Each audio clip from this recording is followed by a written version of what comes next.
Welcome back to Old School Sports and our Out of the Park Baseball 26 series, Rescue the Rockies. And after a 58 win team in 2025 with the Rockies, which not surprisingly ended up being the worst team in baseball, we somehow went 86 and 76 this past season. And we are a wildcard team in the National League, so we improved by 28 wins from last season to this season, and we definitely did not add 28 wins to this team in terms of our activity last offseason. Talked a lot over the past several episodes as we've been going through this season is how surprised I've been that our pitching staff, playing half of its game in Coors Field, somehow ended up third in the National League in runs allowed. And I have three hypotheses for what may be going on with the team this year. If there's any other ideas, would kind of love to hear them. The first hypothesis is that we just got incredibly lucky. I thought we definitely would improve to be like a 65 win team, maybe had an outside chance of being a 70 win team, but not in my wildest dreams that I think we'd be an 86 win team and a playoff team and somehow have one of the best pitching staffs in baseball despite playing 81 games in a renowned hitter's park. So I think we just got incredibly lucky is something that could very well be the case, and there could be significant regression next year. Hypothesis number two, we did improve the pitching staff from a year ago when it was awful, but I don't think we improved it anywhere near third in the National League in runs allowed and 28 games better than a year ago. But we did have Sandy Alcantara for about 3/4 of the year. Unfortunately, several of the other pitchers we brought over that we thought were going to be very impactful had significant injuries. Hunter Harvey only played about a quarter of a season. Clayton Kershaw played for us a couple of months, made 9 starts, and then he was done. And Alex Cobb made 19 starts, pitched just over half a season for us, and then he was done as well with a torn rotator cuff. So we didn't get a lot out of several of the big pitchers that we added. Did get a nice year from Gregory Soto. We added Gregory Santos this year, and then made a Rule 5 acquisition of Bobby Miller when the Dodgers let him go that turned out to help us. So I think the pitching is clearly better than it was a year ago, but I don't think it was better enough to move us from the worst pitching staff in the National League, 15th in runs allowed, to third. So that's why I think luck is probably the predominant factor. And unfortunately, I don't necessarily anticipate that luck will repeat next year. My third hypothesis, and honestly, the answer is probably some combination of all three of these things, as well as probably many other things that the viewers will bring up that I haven't thought about or figured out yet. But we do have an outstanding defensive catcher in Drew Romo, who is excellent in catcher blocking and catcher framing, and also has a well above average catcher arm. If I think back, I'd guess it's probably about 5 versions ago of OOTP. If I had to guess, it might be OOTP 21, but it could have also been 20 or maybe 22. But Sergeant Mushroom put out a bunch of videos about the impact of really good defensive catchers, and there was speculation and many who kind of played the game believing that Austin Hedges was a defensive cheat code that would completely bolster your pitching staff. I believe that that's been tamped down over the last several versions of the game. But My third hypothesis is maybe catcher defense is somewhat more important in OOTP 26 than it has been in the past few versions. And the fact that we do have an outstanding defensive catcher who started 114 games for us this year might also have had an impact on the pitching staff seeming to outperform so dramatically. And in addition to Romo, we also do have very strong defense up the middle. Ezekiel Tovar might win his second Gold Glove this year at shortstop. Brenton Doyle's won 3 in a row in center field. We already talked about Romo at catcher. And Bo Bichette, the new addition this year, is a good, solid defensive second baseman as well, which certainly helps our pitchers. But to be honest, Romo, Tovar, and Doyle were all with the Rockies long before we came along, and pretty good defensive players long before we came along. So not sure how much of an impact that strong up-the-middle defense has. But we have, to some extent, in addition to the veterans that we named, added some ground ball-oriented pitchers, added some pitchers with a little better movement on their pitches. So I think it's likely some combination of mostly luck, somewhat better pitchers who are hopefully a little better suited to the park, perhaps catcher defense being more important this year than previous versions, and then our strong up-the-middle defense that led to the outstanding performance by the pitching staff this year and ultimately contributed strongly to us making a shocking run to the playoffs. So the big question is if it's 90% luck and 10% all of those other factors that I mentioned, as well as some other potential factors. I don't know how sustainable this is, but right now I'm not worried about how sustainable it is. We are in the playoffs, and we are going to do our best to try to survive as long as we can, and who knows, maybe even win it all. And we are ready to begin our potential three-game Wildcard series in St. Louis at the Cardinals.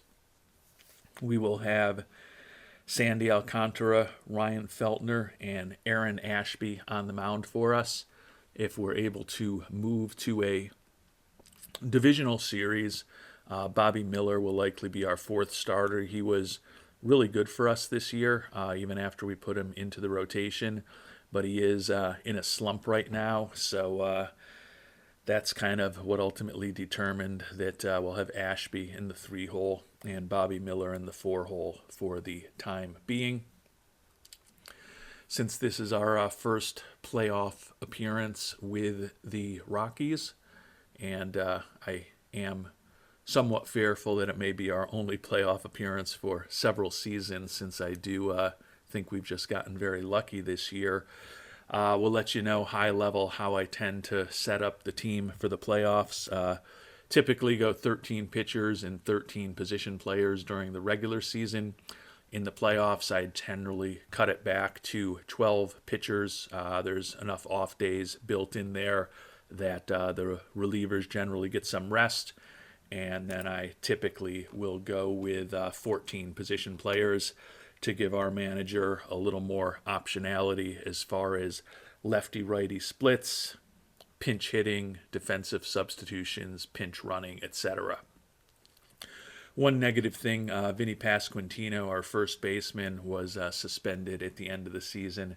Still has 1 game left on his suspension, although I can't remember for sure whether that will be applicable for the playoffs or not. I don't know whether he's out for this first game or whether that carries over to next season. I feel like it carries over to the regular season, but I'm not 100% confident of that. But we will find out very shortly the answer to that, which many of you probably already know, and also whether we can win game number 1. Mentioned Alcantara on the mound for us, picked him up in a trade last offseason when Miami was looking to dump some salary. 11-7 with a 4.07 ERA and a 3 WAR for us. Got a big team option on him for next season, No clue whether or not we will exercise that or not. We'll see how he does in the playoffs. Going up against Michael King, 10-9 for St. Louis. He was a free agent this past offseason. Had a really nice year for them. Led the National League in ERA at 2.76 and homers per 9 innings while putting up a 4.5 WAR. So a couple of good veterans on the mound here in game number 1 of this National League Wildcard Series. And it's been a while since we've played a playoff game, so apparently it's going to take a while to simulate things. Ooh, a great pitching duel. Cardinals beat us 2-0 at home. King out pitches Alcantara. Devin Williams with the save. So a couple of former Yankees playing a pivotal role for the Cardinals in their Game 1 victory. 5 hits for our Rockies, only 4 for St. Louis. But a double off of Alcantara in the first inning by Contreras was a big blow, followed up by ribbies from Mason Wynn and Lars Nootbaar. And they got all the runs they needed in the bottom of the first, and not any offense in terms of run scoring after that. Alcantara was excellent, 4 hits, 1 walk, 2 earned runs over 7 2/3 innings.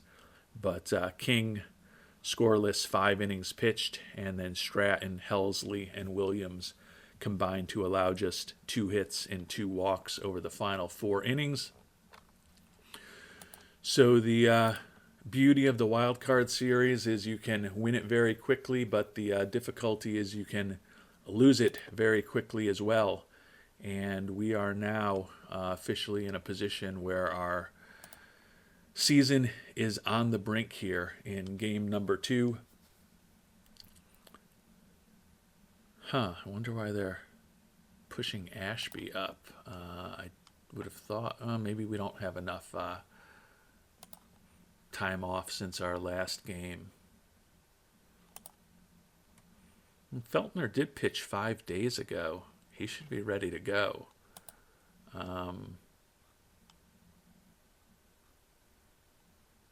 Feltner is a very controversial guy in this playthrough. I agree with the assessments of many viewers that when we look at his ratings, he's a borderline major leaguer. But when we look at his performance with 11 wins each of the past 2 years and a combined 6 WAR over the last 2 seasons, he's a very effective major league pitcher for us in Colorado, which doesn't make a lot of sense. He is set to make about $7.5 million next year. That's actually down from where it was a few months ago. No idea whether we're going to bring him back at that number.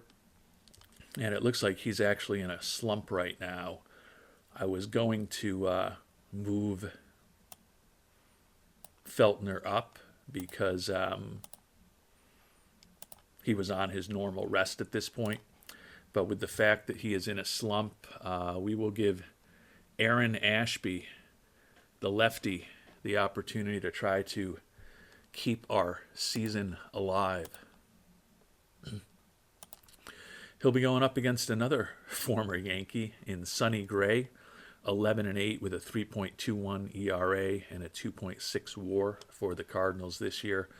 Veteran right-hander making $35 million. Team option for $30 million next year for the 4-time All-Star.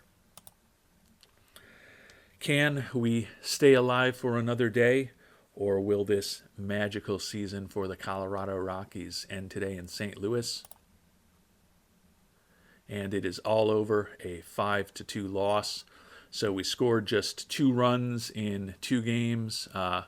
Only allowed 7, so that was actually reasonably respectable, but our offense has been an issue all year and remained an issue here in the postseason. Gray with the win, Ashby with the loss, Helsley with a save for the Cardinals. Take a look at the box score. We actually jumped out to a 2-0 lead in the first and second innings with single runs in each. They tied it in the bottom of the second, took the lead in the bottom of the third on a run-scoring double from Herrera, and then they added a couple of insurance runs in the bottom of the 8th inning. So after a magical regular season, the postseason is quickly over. Ashby 6 hits, 3 walks, and 3 earned runs over just 4 1/3 innings. Santos, who's been dealing with some shoulder inflammation, was also not good, but the loss charged to Ashby is with only 2 runs scored.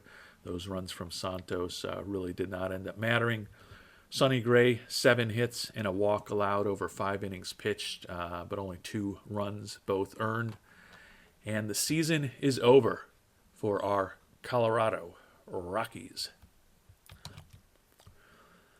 So it was a very fast Rocktober. Still nice that we had the team's first winning record in 8 years, got the team back to the playoffs. I do worry a little bit that this strong step forward this season could come back to haunt us a little bit. Was kind of anticipating, based on the fact that we've got one of the smallest budgets and smallest payrolls in all of baseball, that we would be one of the worst teams in baseball over these next few seasons and likely have an opportunity to hopefully have some top 10, maybe even top 5 and number 1 overall picks if we got lucky in the draft lottery. Last year when we had the worst record in baseball, we got a bit unlucky and picked 5th overall this past year. And now as a playoff team, we're probably going to be picking around 20th in the first round. So I think the success this year is going to make it a little more difficult for us to find true impact players in the draft. And it's also going to likely lead to higher expectations from Mr. Monfort, who just wanted us to not suck completely this year. And we made the playoffs, so who knows? He's probably going to be expecting us to win a championship soon. We had a goal of making the playoffs by 2030, so we had a pretty long leash there. I think he's likely to be much more difficult and demanding of us going forward after this successful season. And given that we did just make the playoffs, also question, in addition to the fact that we'll likely be in a less advantageous position in the draft, we also could find ourselves in a position where we're not able to be investing the full 5 or the maximum 5.7 million in international amateur free agents going forward. I don't understand that formula perfectly. Clearly has to do with your success on the field, but also your financial spending and constraints go into it as well. But certainly having a 86-win team with a playoff season, I think we're probably still going to be near the max for the near term, coming off of a real poor year and having a real low budget. But we'll know more as things move forward. But I do worry a little bit that this shocking level of success this season could actually make the long-term rebuild a little trickier for us, because we're unlikely to have as many real high draft assets as I was maybe expecting. Positively, though, we're going to make Mr. Monfort a lot of money this year. Attendance up 74% from a year ago. Made some progress with fan interest. You can see as the team was playing well in the second half of the season, attendance did creep up as well. So the hope is that he won't just take those profits and think that we can be as successful with the same budget next year as this year. Hopefully he'll say, hey, let's invest a little more in this team, maybe get that budget over $200 million for next year, and give us an opportunity to hopefully keep building this thing a little bit each season.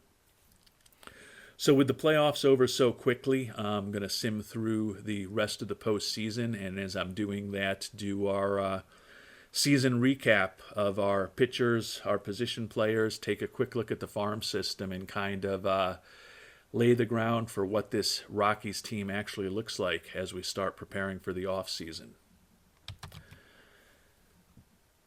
And before we take a look at our pitching staff that was so surprisingly good this past year, Take a look at the divisional series. The Rays took out the Guardians. They will be facing the AL Best Twins. The Rangers took out their division rival Mariners and will be facing off against the Red Sox.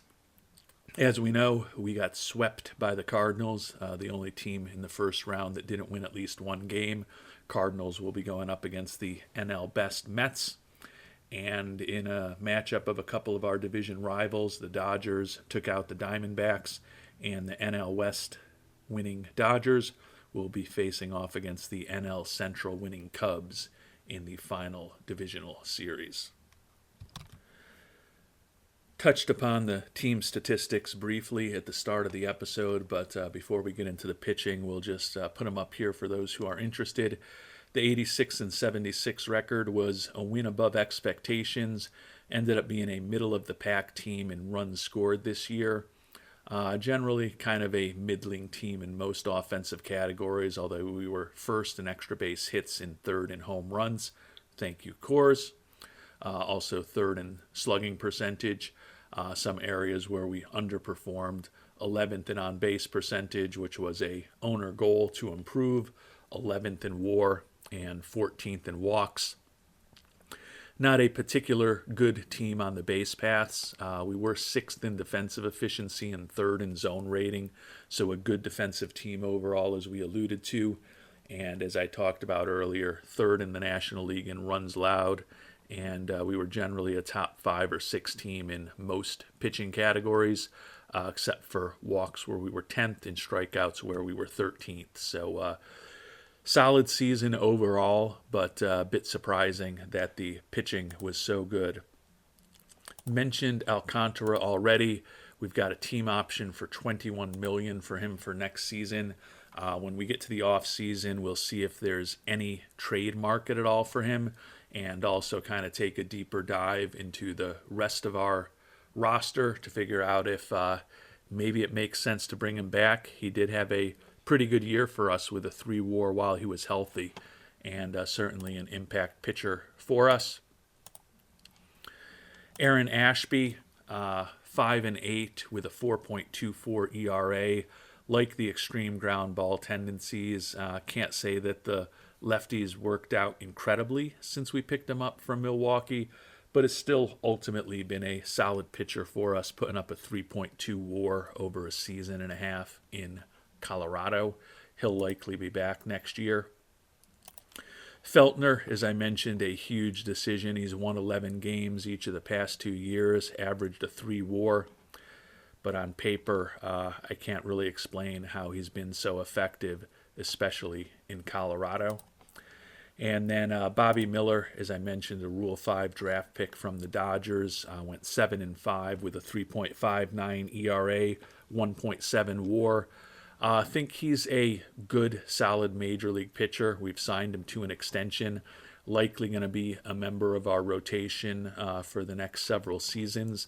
The hope is that he's more of a 4th or 5th starter for us eventually than a 1st or 2nd starter. But a lot of that will depend on what, if anything, we are able to do this offseason in the free agent market or the trade market, and maybe the Rule 5 draft again. Jaden Hill, a guy who really excelled. We gave him the opportunity to be our closer this year after about a month and a half of using a closer by committee. And he ended up saving 29 games with a 2.44 ERA, 26 shutdowns to 7 meltdowns, and a 1.1 WAR. He is cheap and under team control for the next several years, making the minimum or getting into his arbitration years. So certainly think that he'll be an important part of our bullpen going forward. Carson Palmquist is a guy who has started games for us the last couple years, more of a relief role this year.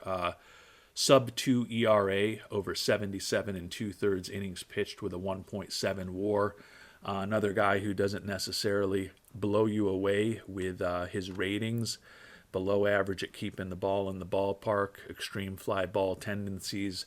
Would not think that would play incredibly well in Colorado, but allowed just 6 home runs in 77 2/3 innings this year, pretty similar to what he did a year ago for us. Likely will be in the mix going forward. Gregory Soto, free agent signing.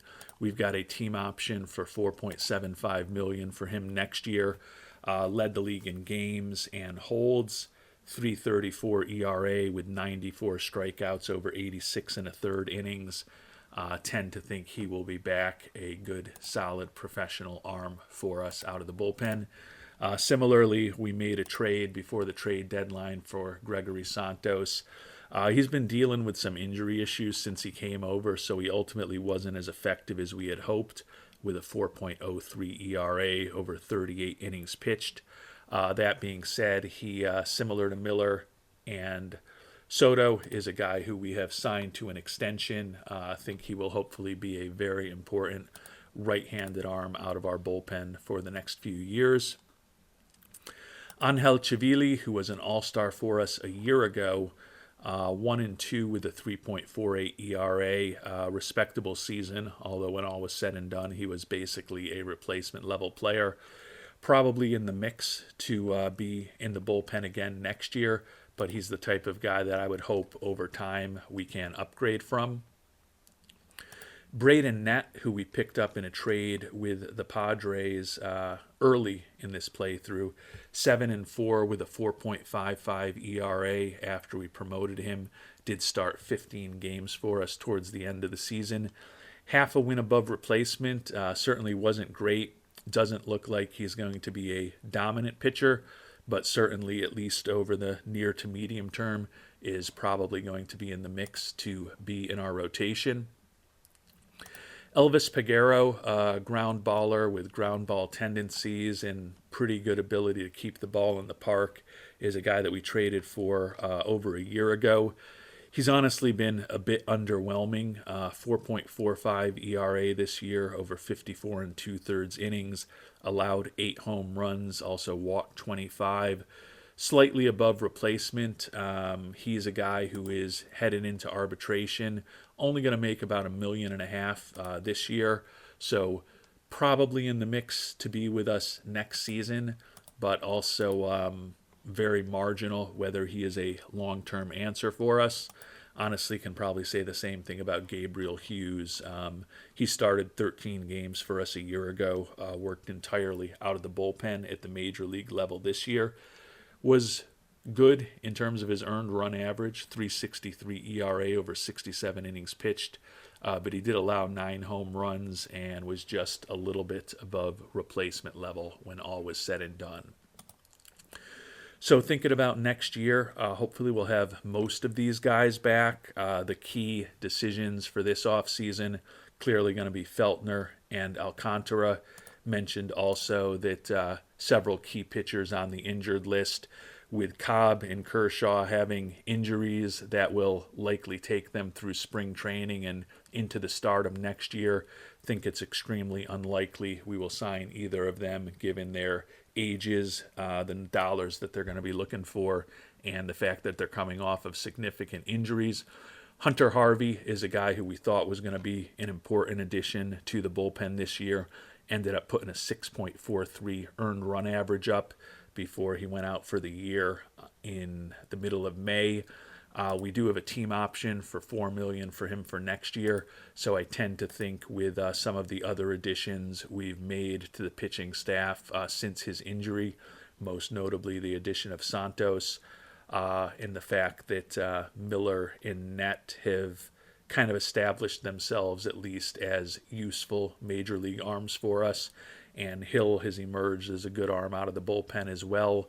We probably will be declining that option on Harvey. So certainly have an opportunity to free up a little bit of money with this pitching staff.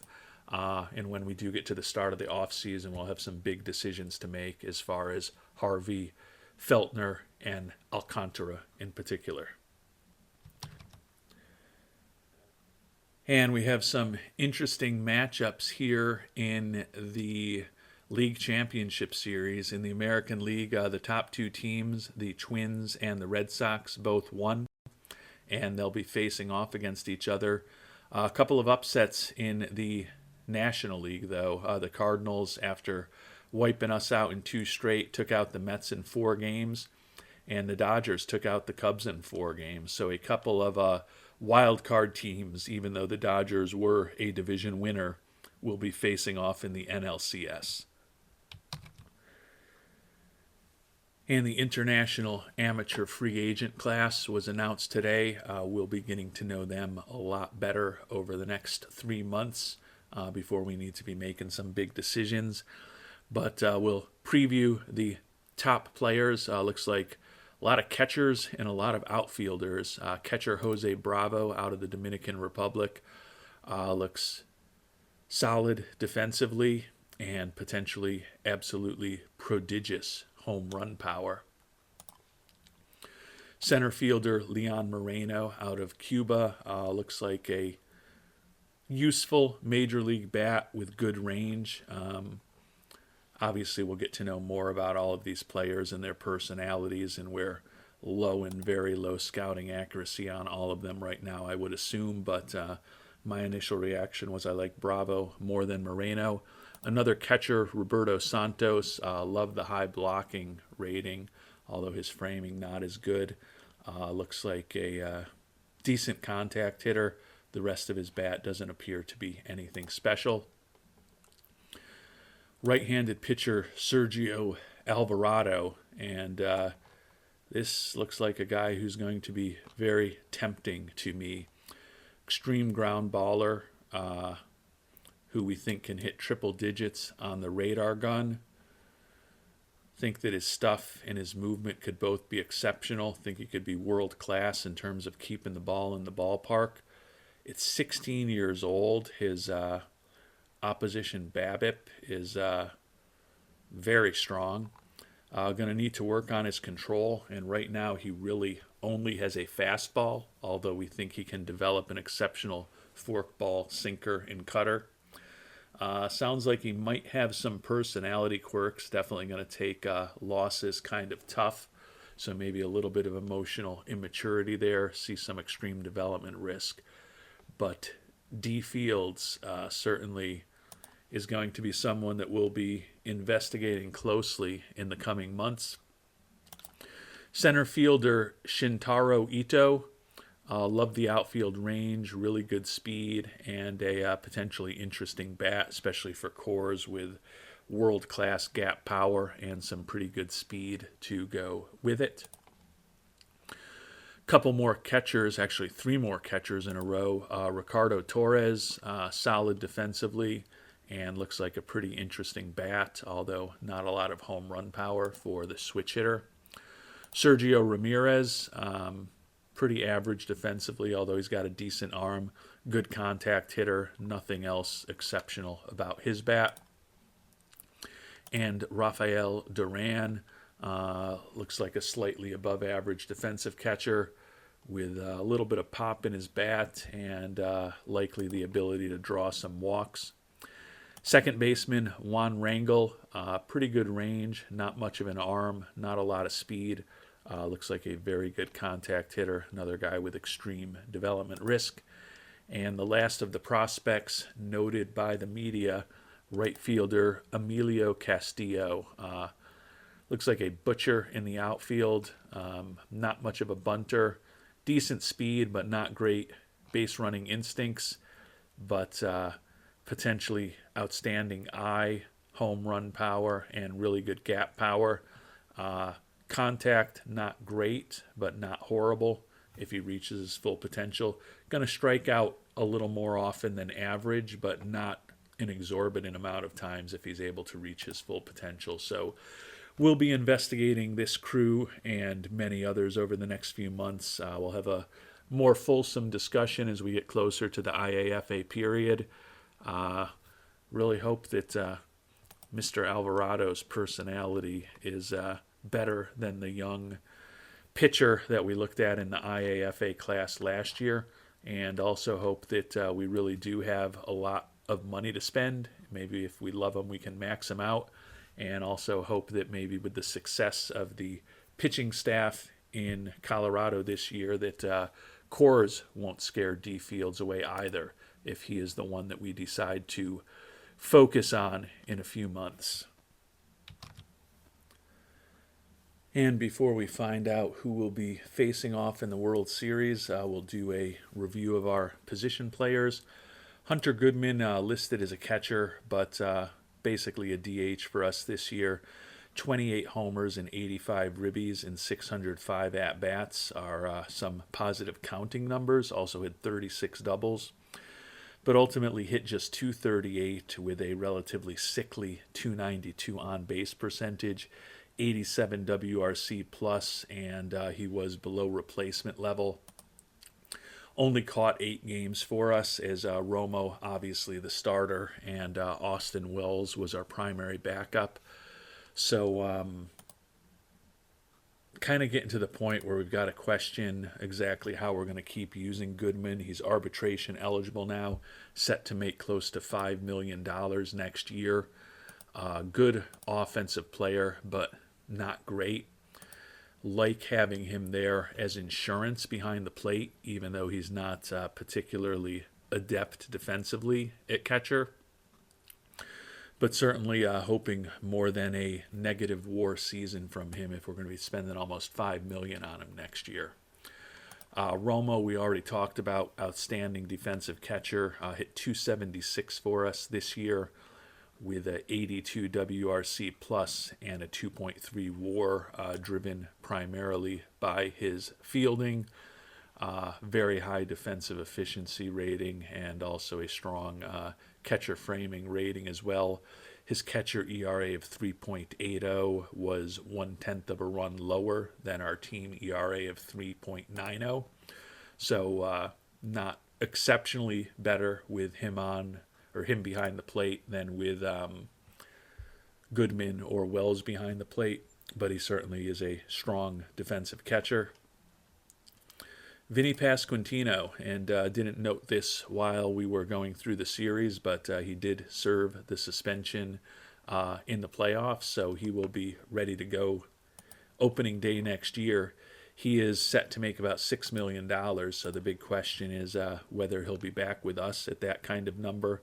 21 homers and 59 ribbies, but only a 247 average. Still was a slightly above average offensive player, according to OPS plus and WRC plus, half a win above replacement, given that he is not a particularly special defensive first baseman, and it's not a particularly valuable defensive position.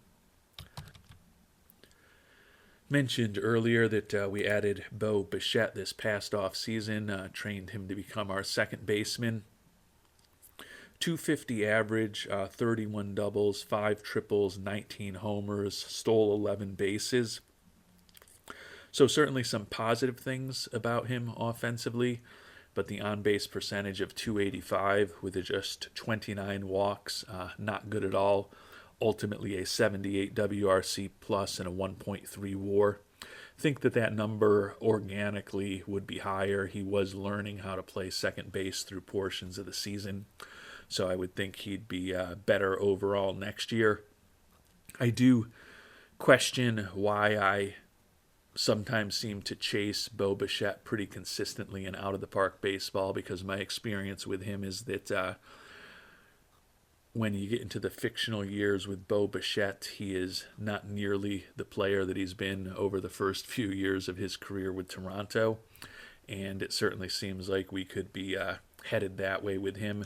Fortunately, it was a slightly front-loaded contract, the $18 million this year, the biggest figure that we're going to owe him. I think it's certainly a tradable contract if we wanted to get out of it, but with that captain personality, pretty solid defense, and still being a good contact hitter, I think that he will likely be back with us as our starting second baseman next year. Jared Cerna, Rule 5 acquisition from the Marlins organization, spent the entire year with us, hit 270 and 163 at-bats. 87 WRC plus, was slightly below replacement level. He is a guy who is now an official member of our team. He also does have option years left. I tend to think the 24-year-old will probably start next year in AAA, where we'll try to round out him a bit defensively and hopefully top off some of the untapped potential that we think he has by getting him more consistent playing time in AAA. Adil Amador, really effective for us in AAA. And he did a fine job for us at the major league level. The batting average was only 248, but he did have 11 homers and 33 ribbies and 238 at-bats. And just as importantly, has that excellent eye, drew 34 walks. So a 342 on-base percentage, 113 WRC plus, and a 1.2 WAR. He spent some time with us in AAA this year, kind of rounding out his ability to contribute at every defensive position in the infield. Tend to think that the switch hitter will be making a strong case to stay with us out of spring training next year. Can probably say similar things about Cole Carrig, very versatile player with really good speed. Hit over 300 at both AAA Albuquerque and in 195 major league at-bats. Put up a 118 WRC plus and a 1.5 WAR. So I do like with Cerna, Amador, and Carrig, some of the young talent we have in our infield. Eggy Rosario, a guy who could start becoming an odd man out, hit just 216 this year, 8 homers and 347 at-bats. Only a 62 WRC plus, barely above replacement level. Not as good defensively as some of the younger guys that we talked about. So if the bat is not productive, his spot could start getting in jeopardy. Also arbitration eligible for the first time, set to make over $2 million. He could definitely be someone we look to package in a trade if there's an interesting candidate for us to bring on board this offseason, and it looks like Mr. Rosario has a little bit of value. Could definitely see us moving on from him. Last, but certainly not least, among the infielders, Ezequiel Tovar. If there was voting for the team MVP in Colorado, he would likely have earned that this year. 287 average with 39 doubles, 23 home runs, stole 10 bases for us.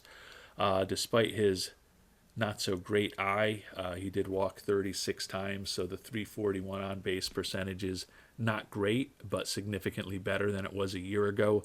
Ultimately put up a 128 WRC plus for us and a 5.3 WAR. Outstanding defensive shortstop, as we've talked about, 14.6 zone rating, 1.084 defensive efficiency this year. As I noted earlier, I think he is a strong candidate to add a second Gold Glove award. Turning to our outfielders, and this is the area that did not generate the type of offense that we would have hoped this season.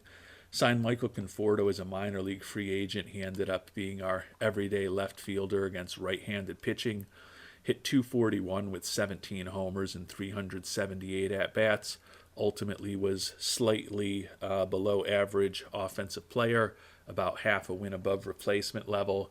He is looking for $8 million a year over 2 years. We will almost certainly be moving on from Scooter Conforto. Miguel Vargas has been a big disappointment since we picked him up in a trade with the White Sox. Hit just 203 this year with 7 homers and 246 at-bats. 83 WRC plus, below replacement level. He is a guy who is now arbitration eligible, set to make about $2.5 million next year, and he also is out of option years. In a perfect world, we would love to move on from him, but given that he is a lot cheaper than Conforto and younger than Conforto, could see a scenario where he's back with us as a 4th or 5th outfielder again next year. Brenton Doyle, outstanding center fielder defensively, who has now won 3 straight Gold Glove awards. Taking a look at his fielding stats with strong zone rating, defensive efficiency, could be in the mix for a 4th in a row. Hit 268, a lot of extra base hits, 35 doubles, 5 triples, and 12 dingers. Did strike out 155 times. He was 28 out of 30 stealing bases. 85 WRC plus, so all of the offense added up was not particularly impressive. Only 26 walks, so his on-base percentage was barely over 300. 3 WAR, largely driven by his speed and his excellent defense. You see, as we've talked about a lot of our players, a lot of guys with below average guys, a lot of guys struggling to even get a on-base percentage in the 300 area. That is an area that we would love to improve going forward, although I think our owner goal will be settled before we're able to make any progress on that front. Jordan Beck, 25-year-old outfielder, was our best offensive outfielder for what it's worth, hitting .264 with 17 doubles and 12 homers in 265 at-bats. Also stole 11 bases, an OPS of close to 800, 109 WRC plus, and a 1.4 WAR. He is still set to make the major league minimum next year. I think he will certainly be in the mix to be at least a fourth outfielder for us, if not potentially getting some more consistent action if we move on from the likes of Conforto and possibly Vargas. We were excited when we picked up a Yankee, Austin Wells, in a trade about 11 months ago. He was, as we talked about, our backup catcher, where he actually had a slightly better catcher ERA than even Romo did. So clearly the worst catcher ERA on the team was Goodman, not surprisingly. He learned to play right field at the major league level, so he was not great defensively there, although we like his arm out and right. But the offense was an absolute disaster. He was on the interstate on I-87, did have 21 homers and 433 at-bats, but struck out 124 times, on-base percentage of .270, ultimately a 65 WRC plus. He was below replacement level, set to make about $2.5 million next year in arbitration. Looking at his ratings, it's hard to imagine that he could be worse a year from now than he was this past season. He also is, as I noted right now, our backup catcher, where he is certainly respectable defensively. He's not Drew Romo, but he's also not Hunter Goodman in terms of his defensive skills. So tend to think he will be back in a backup catcher slash corner outfielder, first base slash DH type role with us next year. Likely will give him one more chance to prove his worth with Colorado before we potentially move on from Austin Wells. And in the American League Championship Series, the Twins, the best team in the AL this season, took out the Red Sox in 6 games. In the NLCS, it went the full 7, the Cardinals taking out the Dodgers 4-3. So your 2026 World Series going to be a rematch of the 1987 World Series 39 years later. That, I believe, was a 7-game series where the Twins defeated the Cardinals. Kirby Puckett, Frank Viola, Burt Blyleven, Gary Gaetti, among others, with the Twins going up against the Vince Coleman, Willie McGee, Tommy Herr, John Tudor, St. Louis Cardinals. So a rematch of the 87 World Series here in fictional 2026. Before we get to the World Series, though, we will take a look at some of the top prospects in our organization and then check in on some of the top prospects around baseball that we've missed on in recent drafts and or the first IAFA signing period. Top prospect in our organization is Jamie Arnold, who we took with the 4th overall pick a year ago. He split this year between high A ball, double A, and triple A. 5 games, all starts towards the end of the year in AAA, where he was 0-2 with a 6.75 ERA, 1.78 WHIP. That is in the PCL, though, above replacement level pitching. Going to need to get him into the development lab again this offseason. Had some success with his pitch control program a year ago. Hopefully we'll work on likely his control or his movement, or I guess we could work on some of his off pitches in the development lab this offseason. That'll be an interesting decision that's coming up for us in a week to 10 days, where to put Arnold, but trying to overcome his poor work ethic in the development lab and ultimately hopefully turn him into one of the better starting pitchers on our team. Charlie Condon, who was the top prospect that we inherited, also made it up to AAA this year. Had 80 at-bats at the AAA level, hitting .250 with 3 home runs, only a 69 WRC plus, slightly below replacement level. So was not particularly effective after we promoted him from AA, but he did put up a 135 WRC plus in AA. Didn't really have much to prove there. Hopefully we'll have a successful trip to the development lab with Condon as well. And he could certainly be in the mix for a prime spot as a corner outfielder for us next year, particularly if we end up moving on from multiple of the underperforming outfielders that I talked about earlier. Francisco Santos was our IAFA reward this year.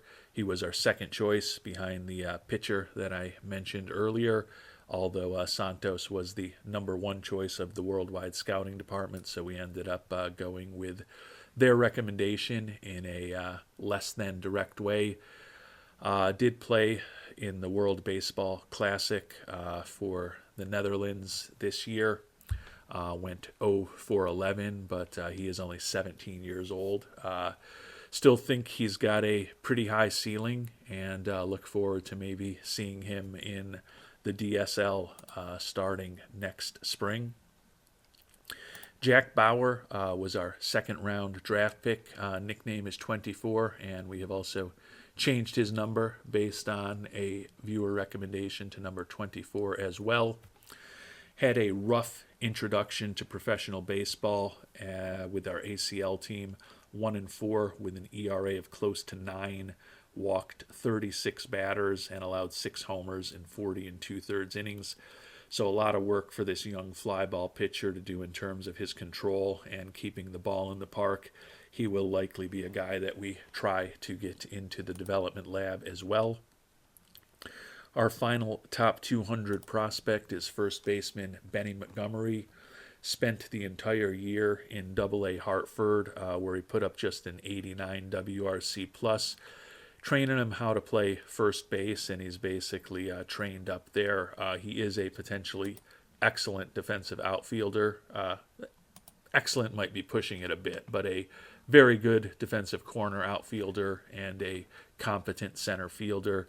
Also has decent speed and decent base running instincts, high work ethic. The question is ultimately going to be his bat. At 24 years old, would think that he'll probably be starting in AAA for us next season.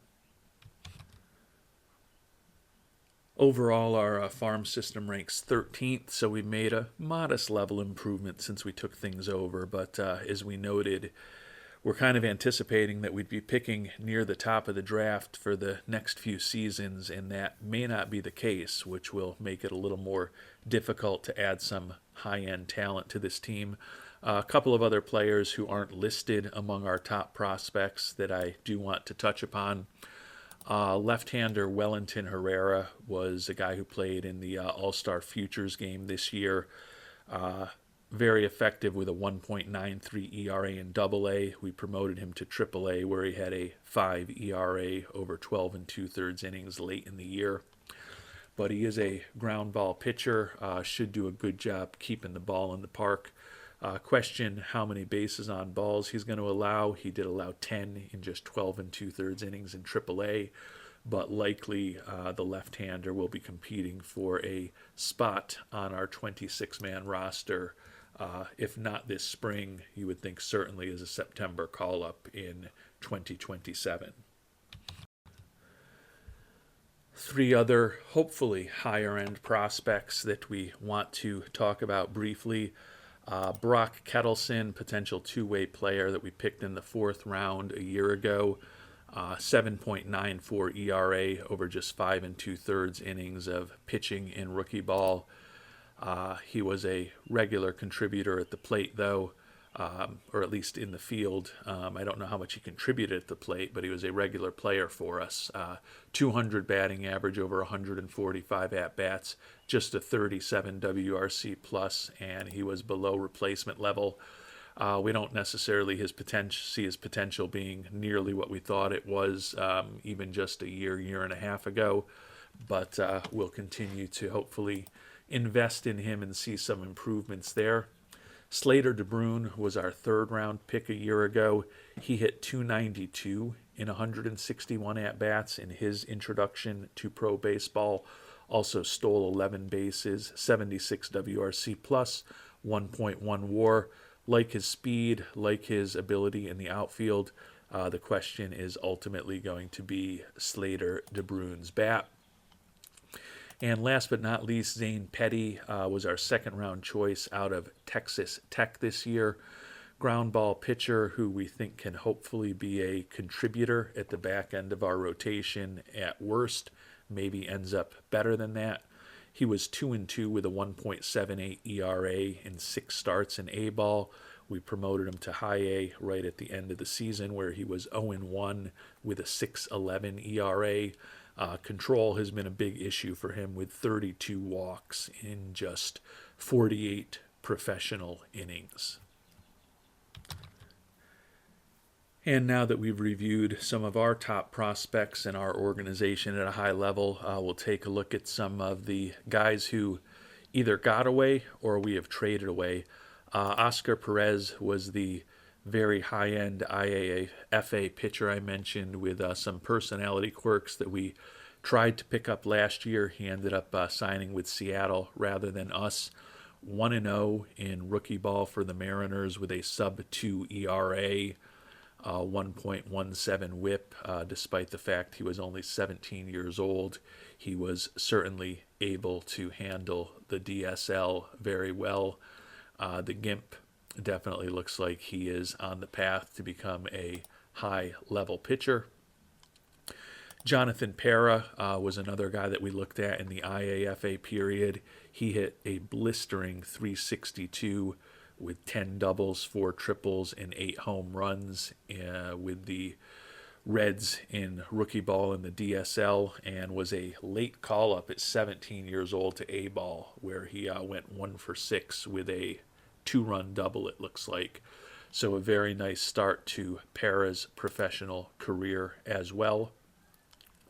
Cruz Schoolcraft, a potential two-way player who was drafted a year ago in 2025, 0-3 with a 5.85 ERA on the mound, and a .232 average with 4 homers and 151 ribbies for the Baltimore FCL team. CJ Sampson was the ultimate recommendation of the worldwide scouting department for us to pick 5th overall this past year. We did not end up going in that direction. But Mr. Sampson did not end up playing professional baseball this year. Not surprisingly, a high schooler ultimately did not get promoted all the way up to A-ball. The rookie ball season was over by the time he started playing. Still kind of looks like he's got similar ratings to what we had expected. We'll see what he ends up becoming. We were a little concerned about the 3rd and 4th pitches that he had.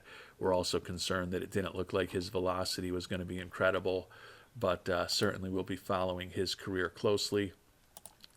Lucas Franco, a guy that we thought about in the draft a year ago, looks like he's actually already been traded from Minnesota to the Angels organization.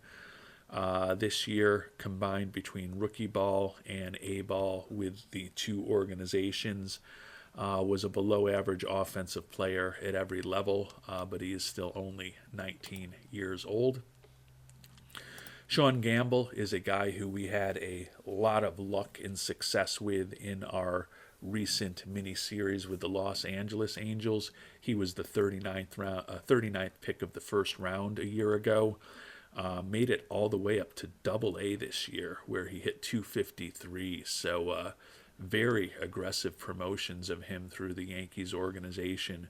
Started the year in rookie ball where he hit 258, then ripped the ball in A ball at a 350 pace, and they promoted him as a 20-year-old all the way up to Double A Somerset, where he certainly held his own as an above-average offensive player with a WAR above replacement level. And then we'll talk about a couple of guys who got away. These were guys, highly regarded prospects in our organization, that we ended up trading both of them away to the White Sox to get some contracts off of our books. Zach Veen has made it to the major leagues this year, hit 294 and 384 at-bats in AAA after an early promotion from AA, and then had 139 at-bats with the White Sox, 7 doubles, a triple, and 5 home runs, also stole 5 bases, was basically a league average offensive player, slightly above replacement level. Still like his speed. The question is whether the bat's going to be acceptable or maybe a little better than that at the major league level. Chase Dollander, didn't like that he was a fly ball pitcher that we thought would give up home runs in cores. He ended up pitching 4 games in the majors for the White Sox this year with an ugly 12.19 ERA over 10 1/3 innings pitched, allowed 18 hits and 8 walks. Also spent time in AA where he had, or AAA where he had an ERA of close to 13. And they even, for some reason, as a 25-year-old, had him in rookie ball for 9 starts. So not sure exactly what the White Sox strategy is with Dollander, but did not have a particularly impressive season. And I did realize, I'm sure some of you are screaming at me about this virtually already, when I was talking about C.J. Sampson, who we passed on in the draft this year. I did realize that we didn't actually talk about our top pick from this past year draft, since he was not listed as one of our top prospects yet. But Kevin Roberts Jr. still in the organization, hoping he can become a good center fielder for us. May end up moving to a right field or left field role if his bat develops enough to provide the type of offense that we need there. But as a 17-year-old who turned 18 after we drafted him, we're not going to promote him all the way up to single A ball. So he has not played any more baseball for us since we drafted him, but will likely be a starting outfielder for us when the rookie league season begins in 2027. And we made it through the World Series and to the offseason, a season score of 566, much stronger than the pathetic double-digit number we had a year ago. Your world champions are the St. Louis Cardinals. Took them 39 years to get revenge on the Twins for that 1987 World Series, but the Cardinals go from a Wildcard team to world champions here in 2026. And as I noted, we're going to have a lot of big decisions ahead of us.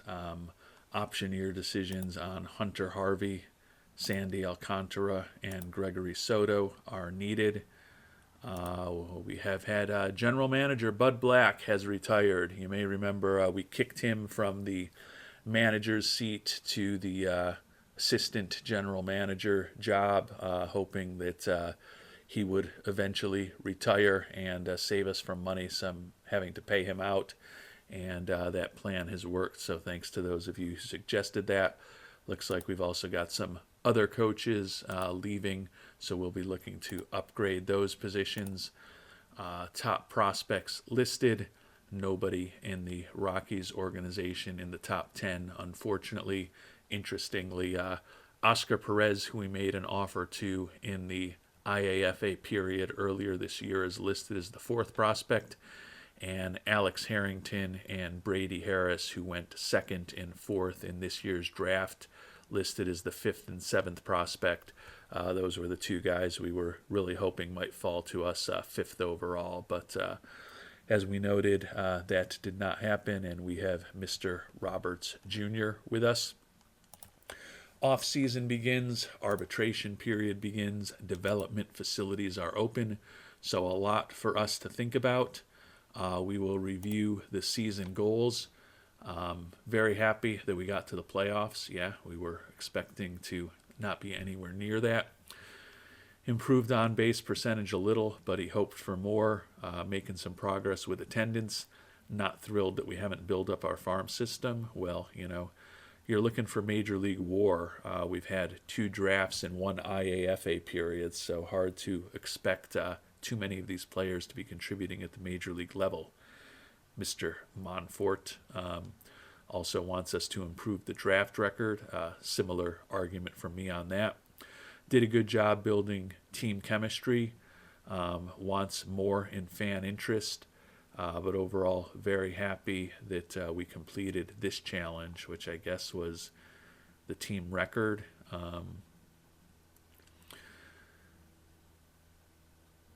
My fear is coming true in that he wants us to reach the playoffs again next year, even though I felt like this was a total anomaly to go 86 and 76 this year. So we're going to be drafting later than I would have expected, and we've also got much higher expectations from ownership than I would have expected, so that's not great. Wants us to continue increasing attendance, find a top 20 prospect, build a top minor league system, bring more drafted players to the team, increase fan interest, and ultimately build a team that can bring a championship home in the next 3 seasons. Well, he's got pretty lofty goals. Is he going to give us any more than the $190 million we had this past year to try to achieve them? And he did give us a $16 million boost, so I can't complain too much. Still going to be one of the lower budget and lower payroll teams in baseball, but he did reward us for a good season on the field and a good financial result for him by bumping the budget up to $206 million for next year, which will be the 23rd budget, so about the 25th percentile for us compared to the rest of the league. Player payroll likely will be in a similar area. We do have money to spend, even if we continue investing very heavily in scouting and player development. So hopefully we're in a position where we can maybe tamp scouting and player development back a bit, open up a little bit more money that way. As I noted, we've got some big decisions to make salary-wise, most notably and most immediately Alcantara, Harvey, and Soto. We will still have our retention of Chris Bryant and Kyle Freeland to some degree on the books next year. That's kind of a sunk cost at this point. And then we're also going to have some very interesting arbitration decisions, most notably what we're going to do with Ryan Feltner. Vinny Pasquantino will be another real big one as well. Before we finish, I am going to shop a couple players just to see what, if any, options there are. This will also give the worldwide scouting department a chance to opine on some things. Alcantara, as we noted, we've got a $21 million team option for him next year. Not sure how useful others are going to view that. Looks like people don't view it as particularly valuable. We can get something in return for him. Chandler Simpson from the Rangers is a very interesting guy. Blistering speed. Actually, yeah, he's I believe making a mark this year with Tampa Bay, I believe. Just ridiculous speed. Good outfielder.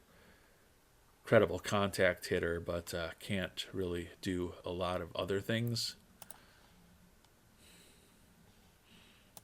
Very interesting profile at the major league level. He had an 87 WRC plus, but did lead the league in steals this year. would certainly help us defensively in the outfield. And as we talked about offensively, we haven't been particularly impressive. So if we decide that we are just going to move on from Alcantara, Chandler Simpson, Jordan Diaz, could be guys to think about bringing into the organization just to get something if we decide that we're ultimately not going to bring him back. The other guy that I really want to find out about is Ryan Feltner, and what, if anything, we can get for him. As we've talked about, he's been a really good pitcher for us the last 2 years. He doesn't look like he should be a really good pitcher, particularly in cores, and he's now going to be set to be making $7.5 million next year. Is there any demand at all from the rest of Major League Baseball for Mr. Feltner? And it is tepid, not necessarily any real potential impact players that we could get in return for him. So unfortunately with him, it may just be a decision of do we want to bring him back at that price, or do we just not make an offer to him?